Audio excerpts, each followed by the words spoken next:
Movie की शुरुआत में हमें लंदन का नाइट व्यू दिखाया जाता है, जहां ब्रेंडन नाम का बंदा दूर से एक लेडी पर नजर रख रहा था जिसका नाम लॉरा लेक है। ब्रेंडन एक CIA एजेंट है जो कुछ समय से लेक पर नजर रख रहा है, क्योंकि उसे खबर मिली है कि लेक असल में ह्यूमन ट्रैफिकिंग का धंधा चलाती है, जो बॉर्डर पार से यंग लड़कियों को स्मगल कर रही है। तभी ब्रेंडन को जीरो नाम के आदमी का कॉल आता है, जो कि असल में होमलैंड सिक्योरिटी का एजेंट है, जो ब्रेंडन से कहता है कि आज US बॉर्डर पेट्रोल का हेड हार्वे लेक को अरेस्ट करने के लिए जा रहा है, तो तुम्हें उन पर नजर रखनी होगी, क्योंकि मुझे डाउट है कि हार्वे असल में करप्ट ऑफिशियल है जो कि लेक की मदद कर रहा है। तो तुम उस मीटिंग प्लेस पर नजर गड़ाई रखो।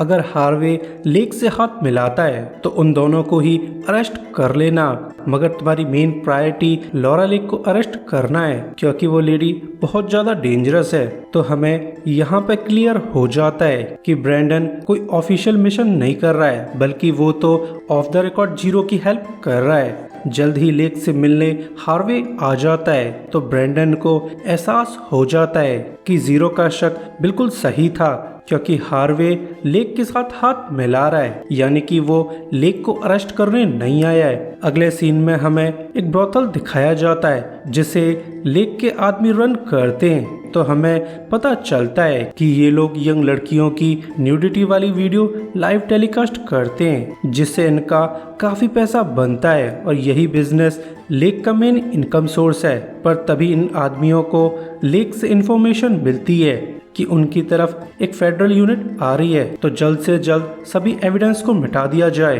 तो ये लोग जल्दी से लड़कियों को मारने के लिए रेडी हो जाते हैं। तो जब साइमन नाम के आदमी को ये सब पता चलता है तो वो पैनिक करने लगता है, जिसके बाद वो मैरी जेन नाम की लड़की के पास जाता है और उसे चुपके से बिल्डिंग से बाहर कर देता है, ये कहते हुए कि यहाँ से भाग जाओ वरना तुम मारी जाओगी। तो मैरी जेन कंफ्यूज होकर बिल्डिंग से दूर भाग जाती है, जिसके बाद सभी ठग्स एक एक करके लड़कियों को बेरहमी से मार देते हैं, मगर इन्हें एहसास नहीं हुआ था कि वो जल्दीबाजी में काउंटिंग करना भूल गईं और उनके इस मैसेकर से एक लड़की बचकर भाग चुकी है, जो जंगल से छुपकर ये सब देख रही थी। जल्दी यहाँ पर जीरो की यूनिट आ जाती है, मगर अब तक ठग्स सभी लड़कियों को मारकर यहाँ से जा चुके थे। तो ये मारकाट देखकर जीरो बहुत ज्यादा दुखी है, साथ ही उसे एहसास हो जाता है कि किसी ने उनकी रेड की इंफॉर्मेशन लीक की होगी।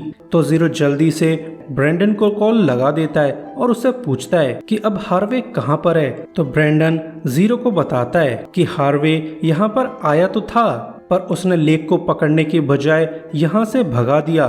तो जीरो को अंदाजा हो जाता है कि हार्वे ने उनकी रेड की खबर लेक को लीक कर दी होगी, जिससे ये लड़कियां मारी गईं। तो वो ब्रेंडन के थ्रू हार्वे को अरेस्ट करवा देता है। इसके बाद हमें लंदन की US एम्बेसी दिखाई जाती है, जहां ब्रेंडन का बॉस स्टोन ब्रेंडन पर काफी ज्यादा भड़क रहा था। तुम्हें अंदाजा भी है तुमने कल रात किसको अरेस्ट किया है? हार्वे कुस्मानो US बॉर्डर पेट्रोल का हेड है, जो कि बहुत बड़ा आदमी है। तो उसे बिना एविडेंस के अरेस्ट करना बिल्कुल गलत था और अब तुम्हारी वाट लगने वाली है, क्योंकि ये मिशन तुमने मेरी बिना परमिशन के चलाया था। तो ब्रेंडन अपने बॉस को क्लियर करता है कि लॉरा लेक नाम की लेडी पब्लिकली एक कंपनी को रन करती है, मगर वो उसका मेन धंधा नहीं है, बल्कि वो तो ह्यूमन ट्रैफिकिंग का बिजनेस करती है, जहां वो लड़कियों को कंटेनर्स में बंद करके US भेज रही है, जहां पर वो लड़कियों से प्रोस्टिट्यूशन करवा रही है। मगर बॉस, आपको क्या लगता है कि जिन कंटेनर्स में वो लड़कियां स्मगल हो रही हैं, उस कंटेनर्स को कभी भी पकड़ा क्यों नहीं गया? वह लेक की कोई ऑफिशियल मदद कर रहा है जो इन कंटेनर्स को बॉर्डर पार करने में मदद कर रहा है, और ऐसा एक ही आदमी कर सकता है, जो कि हार्वे कुस्मानो है, क्योंकि उसी के पास फुल अथॉरिटी है कि डॉक्स पे किस कंटेनर को चेक करना है और किस कंटेनर को चेक नहीं करना है। तो वो इंटेंशनली लड़कियों वाले कंटेनर को सिक्योरिटी पास दे रहा है, वरना अब तक लेक की इलीगल एक्टिविटीज अब तक छुपी नहीं रहती। तो ये बात सुनकर स्टोन को भी डाउट होने लगता है, पर तभी यहाँ पर हार्वे कुस्मानो आ जाता है, जो ऑब्वियसली आजाद हो चुका था, जो ब्रेंडन से कहता है कि बच्चे तुमने मुझे अरेस्ट करके बिल्कुल भी सही नहीं किया, क्योंकि तुम्हारे पास मेरे खिलाफ कोई भी सबूत नहीं है। वैसे भी मैं लॉरा लेक को अरेस्ट करने गया था, मगर मैंने उसे पहले समझाने की कोशिश की थी कि बेहतर होगा तुम सरेंडर कर दो। तो लॉरा लेक मेरी बातों को मान गई थी और फिर वो सरेंडर करने वाली थी, मगर न जाने क्यों उसने कल रात ही सुसाइड कर ली और कल रात ही किसी ने लेक की सभी प्रोस्टिट्यूट्स को मार दिया, जिससे लेक के क्राइम एविडेंस भी डिस्ट्रॉय हो चुके हैं। यानी अब ये केस खत्म हो चुका है। तो ये सुनकर ब्रेंडन को एहसास हो जाता है कि हार्वे झूठ बोल रहा है और प्रोबेबली लॉरा लेक की डेथ को भी फेक किया गया है। मगर इस बात पर स्टोन ध्यान नहीं देता, बल्कि वो तो ब्रेंडन का बैज ले लेता है, ये कहते हुए कि तुम्हें कुछ दिनों के लिए सस्पेंड किया जा रहा है, बेहतर होगा तुम यूएस लौट जाओ, क्योंकि हार्वे अच्छा आदमी नहीं है, वो तुम पर अटैक करने की कोशिश जरूर करेगा। तो ये सुनकर ब्रेंडन काफी ज्यादा अपसेट है। वहीं दूसरी तरफ हमें ठग्स का लीडर डेक्स दिखाया जाता है, जो अपने बाकी साथियों पे खूब जोर से भड़क रहा था, ये कहते हुए कि हमें 10 लड़कियों को मारने के ऑर्डर्स मिले थे, मगर फेडरल ऑफिसर्स को सिर्फ 9 लड़कियों की बॉडीज मिली हैं, यानी एक लड़की भागने में कामयाब हो चुकी है। और अब मुझे पता चला है कि मैरी जेन नाम की लड़की इस वक्त पुलिस स्टेशन में है, जिसे प्रोटेक्शन देने के लिए फेडरल ऑफिसर्स आ रहे हैं। तो हमें फेडरल ऑफिसर्स के आने से पहले मैरी जेन को मारना होगा, जिसके बाद डेक्स 2 ठग्स को पुलिस स्टेशन भेज देता है ताकि वो मैरी जेन को ठिकाने लगा सकें। वेल ये ठग्स सगे भाई हैं जो एक दूसरे का हमेशा ख्याल रखते हैं। तो ये लोग जल्दी से पुलिस स्टेशन पहुंच जाते हैं, जिसके बाद वो सामने वाली बिल्डिंग में अपनी स्नाइपर तान कर रेडी हो जाते हैं ताकि मौका मिलते ही मैरी जेन को उड़ा दिया जाए। और जल्द ही स्टेशन में जीरो भी आ जाता है, जो मैरी जेन को अपने साथ ले जाना चाहता था। तो वो जेन को हार्वे का फोटो दिखाते हुए पूछता है कि क्या तुमने इस आदमी को देखा है। तो मैरी जेन हाँ कर देती है कि इसी आदमी ने मुझे किडनैप करवाया था।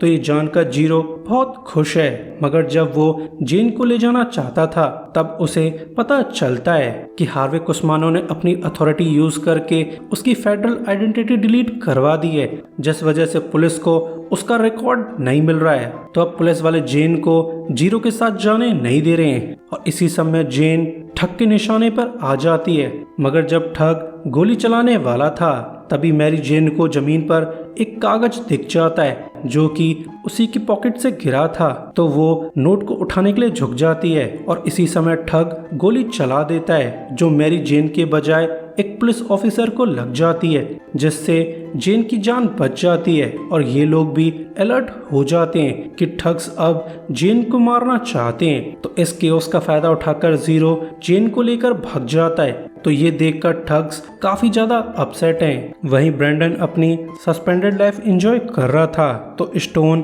उसके पास आकर बोलता है कि मैंने तुम्हें सस्पेंड इसलिए नहीं किया है कि तुम यहाँ पर मौज मस्ती करो, बल्कि मैंने तुम्हें सस्पेंड इसलिए किया है कि तुम ऑफ द रिकॉर्ड जाकर हार्वे की क्राइम रिंग को एक्सपोज करो। तो ये सुनकर ब्रेंडन को एहसास हो जाता है कि वो जॉब पर रहकर हार्वे को अरेस्ट नहीं कर सकता, न ही वो हार्वे के गैंग को हाथ लगा सकता है। तो स्टोन उसे इनडायरेक्टली मिशन पर भेज रहा है, तो वो यूएस जाने की तैयारी करने लगता है। वहीं ठग ब्रदर्स अपने बेस लौट आते हैं, जहां मिशन फेलियर की जानकारी मिलते ही डेक्स की बुरी तरह से सनक जाती है, जो इन दोनों भाइयों को अच्छे से सुना देता है। पर क्या फायदा, लड़की तो अब तक भाग चुकी है।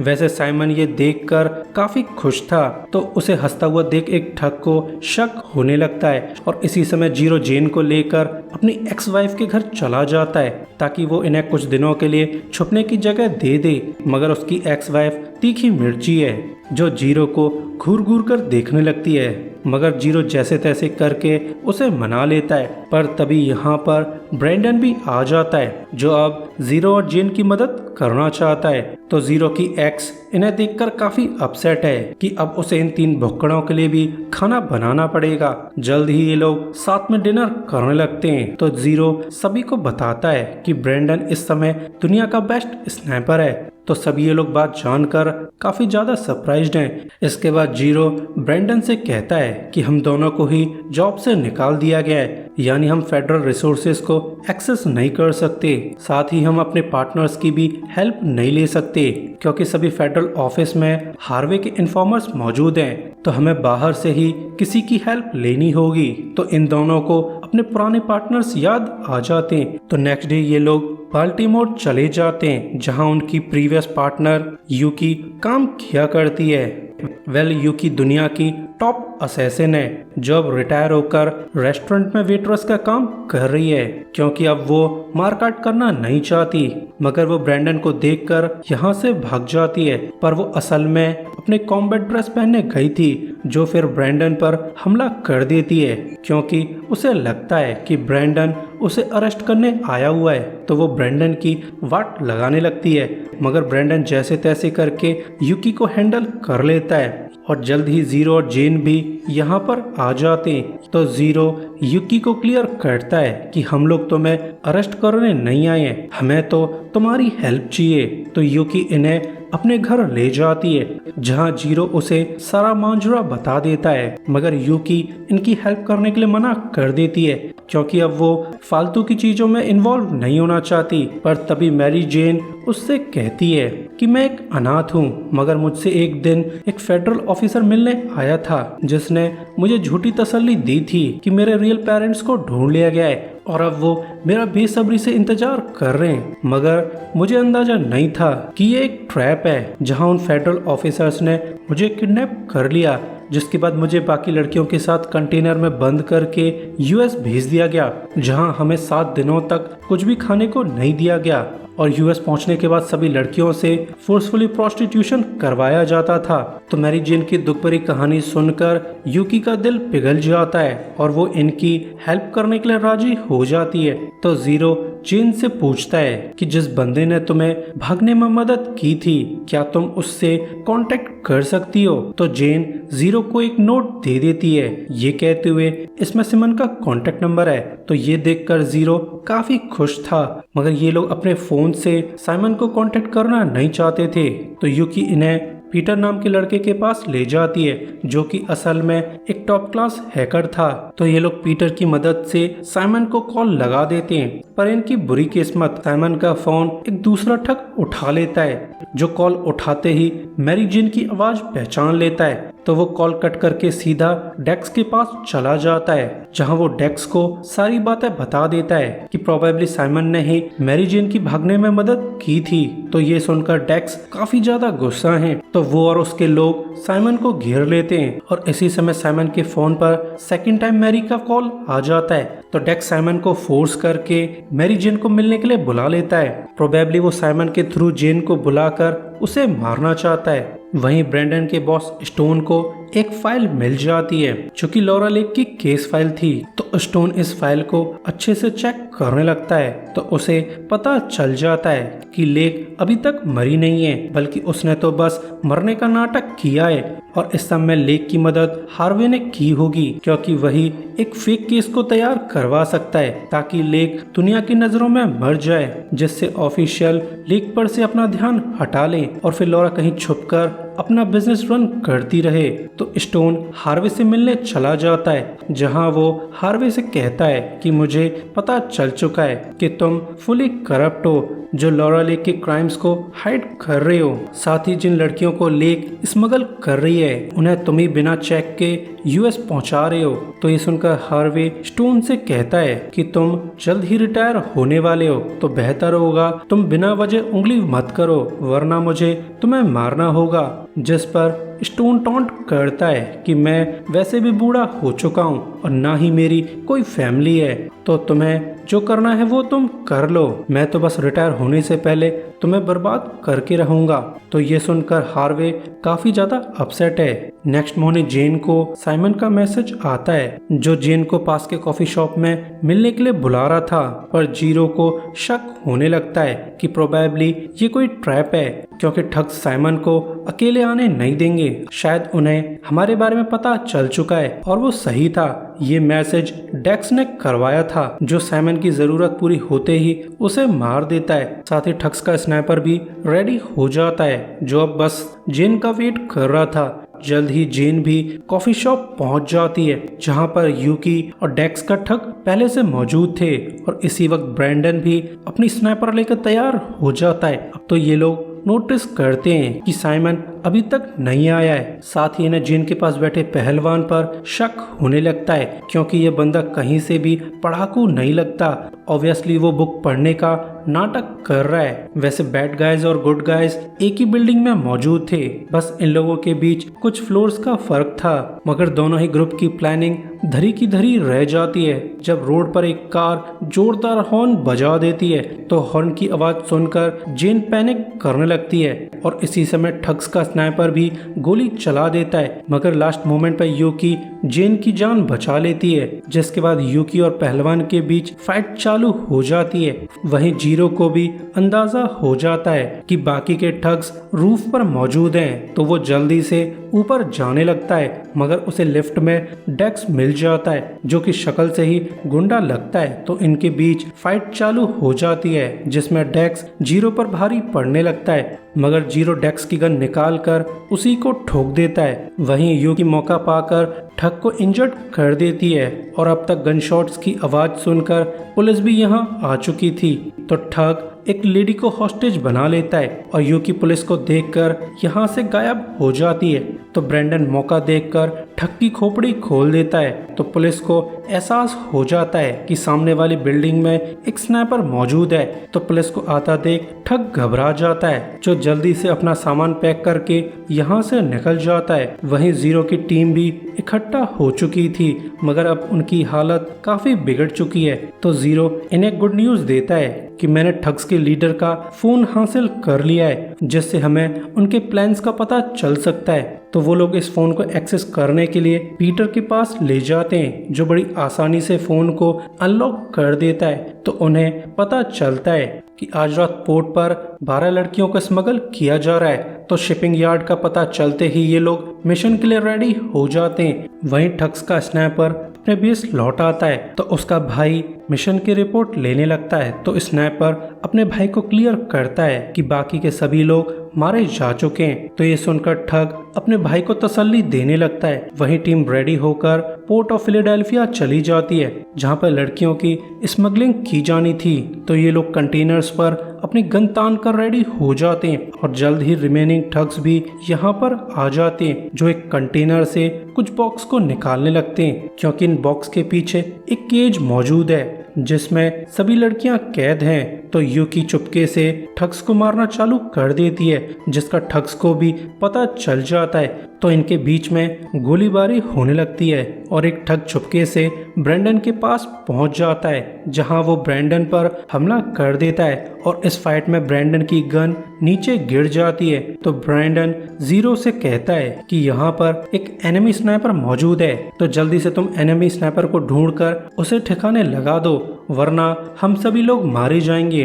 तो जीरो स्नाइपर के स्कोप के थ्रू एनिमी स्नाइपर को ढूंढने लगता है और जल्द ही उसे एनिमी स्नाइपर मिल जाता है तो वो अपनी गन तान कर रेडी हो जाता है। वहीं कंटेनर के ऊपर ब्रैंडन की अच्छे से मार लगाई जा रही थी, पर जब ठग्स का स्नाइपर ब्रैंडन को मारने वाला था तब जीरो उस स्नाइपर की खोपड़ी खोल देता है जिसके झटके से उसकी गन चल जाती है जिसकी गोली सीधा दूसरे ठग को जाकर लगती है और इससे ब्रैंडन की भी जान बच जाती है। यानी जीरो ने एक ही बुलेट से 2 ठग्स को ठिकाने लगा दिया है। वहीं लंदन में स्टोन हार्वे के घर चला जाता है तो उसे तलाशी लेने पर एक एनवलप मिल जाता है जिसमें लॉरा लेक के फेक आईडी और डॉक्यूमेंट्स मौजूद थे। तो उसे यकीन हो जाता है कि हार्वे ने लेक की डेथ को फेक किया है, साथ ही उसने लेक को यूएस भेज दिया है। मगर वो ये बात ब्रैंडन को बता पाता उससे पहले ही यहाँ पर हार्वे आ जाता है जो अब स्टोन को मारना चाहता है, मगर स्टोन बड़ी आसानी से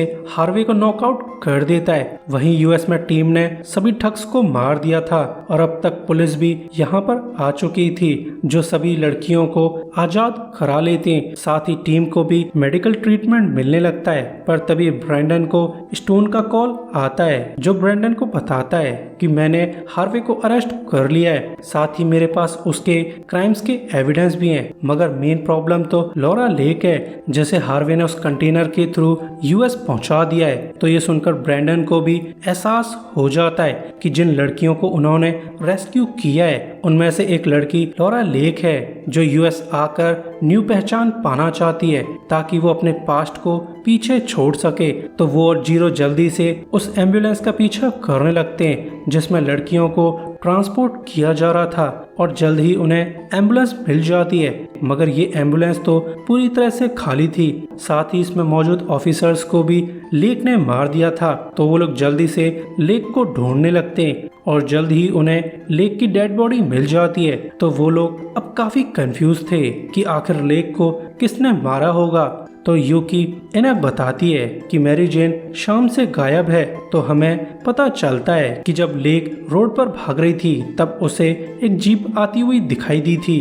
तो उसने जीप में लिफ्ट ले ली थी, मगर उसका बैड लक इस जीप को मैरी जेन चला रही थी, जो लॉरा लेक को मारकर रोड पर डाल जाती है, जिससे जेन का रिवेंज पूरा हो जाता है। साथ ही टीम का मिशन भी पूरा हो जाता है। लास्ट सीन में हमें स्टोन दिखाया जाता है जो कि अपने सुपीरियर्स को रिपोर्ट कर रहा था। तो स्टोन को प्रमोट कर दिया जाता है, साथ ही उसे एक डिपार्टमेंट खोलने की भी परमिशन दे दी जाती है जिसका नाम ग्लोबल रिस्पांस इंटेलिजेंस टीम था। और इस टीम के मेंबर्स जीरो, ब्रैंडन और यूकी होने वाले हैं। सो गाइस, वीडियो के लिए लाइक और सब्सक्राइब कर दीजिए ताकि हमें आपका सपोर्ट मिलता रहे। और इसी के साथ वीडियो एंड हो जाती है। सो अभी के लिए good bye, thanks for watching.